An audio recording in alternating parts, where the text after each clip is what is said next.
If it were possible, there's even now more problems over at the beleaguered commercial channel ITV. Fresh from removing their star presenter, Philip Schofield, he, of course, is now being consigned to the dustbin in the sky, as it were. No plans for returning, or is there? Check out the channel for more. What's interesting, though, is simply this. ITV now have a problem because, as we now know, it's a channel that has backed all things woke under the direction of the CEO, Carolyn McCall.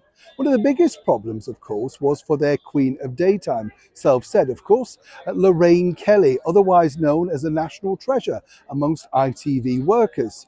That's right. You see, the problem for Lorraine was that she very much backed, liked, admired, and openly spoke out against the recently arrested Nicola Sturgeon, the First Minister of Scotland. Now, this is proving rather difficult because obviously ITV as a channel will have to report on this particular situation.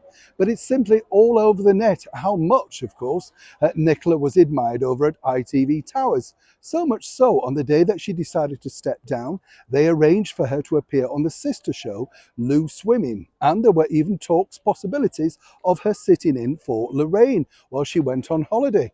I kid you not.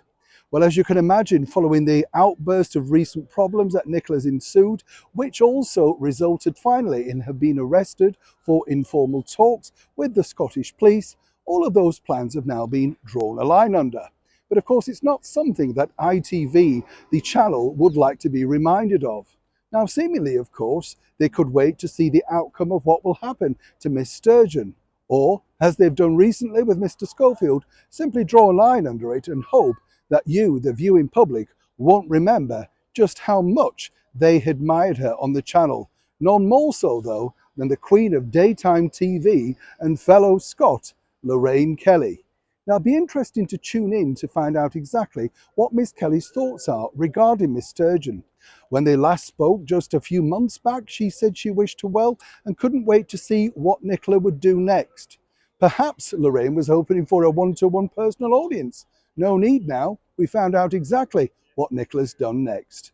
Neil Sean in the very heart of London.